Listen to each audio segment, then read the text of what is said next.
Des briques rouges aux combles blanches, la gare de Laken inaugure la fin de sa restauration après 5 ans de travaux. Un lieu de rencontre entre des associations, des artistes et les gens du quartier. En fait, ils ont lancé un gros appel à projet et quand j'ai vu cet appel à projet, je me suis dit que c'était une super opportunité. J'étais obligé de la saisir. Un endroit pareil, c'est juste magnifique. Moi, je vais pouvoir développer mes travaux personnels, mon travail de peinture, mais à côté de ça, je vais aussi donner des ateliers avec les jeunes, des jeunes du quartier, donc ça va être génial. Pendant 1 an, cet artiste investit une partie du sous-sol. Mais il n'est pas le seul. De l'aide aux devoirs à la restauration, les associations de quartier profitent de ce lieu culturel et artistique. Avec le Picole, avec la Morse, groupe d'entraide scolaire, des gens qui s'investissent pour lutter contre le délitement social, le repli, etc. Vraiment des enjeux sociaux importants.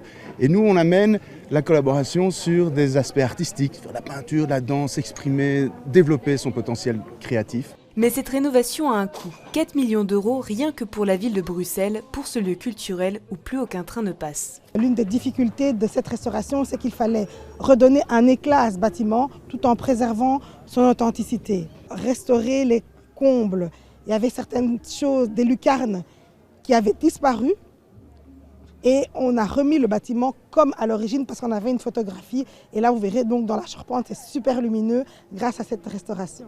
Un bâtiment protégé et restauré à l'identique avec quelques retouches, notamment l'agrandissement de la gare avec un jardin d'hiver pour profiter de ce lieu tout au long de l'année.